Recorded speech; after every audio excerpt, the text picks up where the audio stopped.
Hi viewers. Today we brought you yet another interesting locale from Tirumala Hills, the Vaikuntha Guha.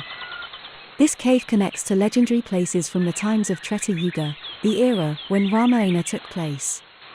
It is said that Rama, along with Lakshmana and the Vanaras, happened upon this place and set up camp on the 7 hills for 3 days while travelling to Lanka in search of Sita, in the hospitality of Anjana Devi, the mother of Hanuman. They were well taken care of.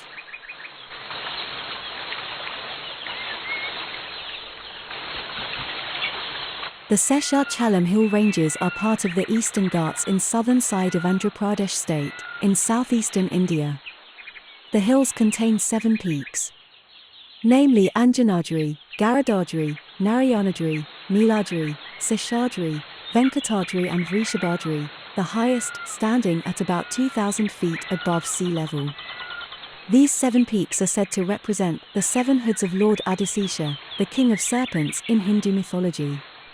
One of these 7 peaks of Tirumala is believed to be the birthplace of the legendary Hanuman.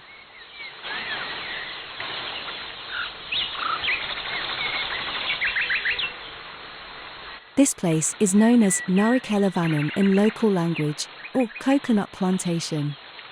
All the coconuts from this garden were used for the seva of Lord Venkateshwara Swami in ancient times, and for the sake of logistics, now this garden is left to the forest as new gardens were developed in Tirumala.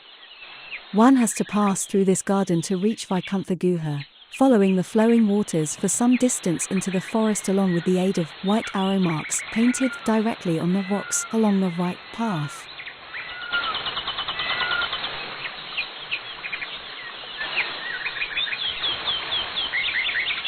This cave, Vaikuntha Guha, is precisely located towards east of the Santam Santorum of Tirumala temple. From the excerpts of Ramayana, during the course of Lord Sri Rama's stay at Tirumala, some curious Vanaras, the most notable among them being Gaja, Gavaksha, Gavaya, Sarabha, Gandamadna, Mayenda, Dvivida and Sasina, were wandering around the peaks of Tirumala. They saw this cave in the forest with an eternal glow emanating from it, and out of curiosity, they ventured inside.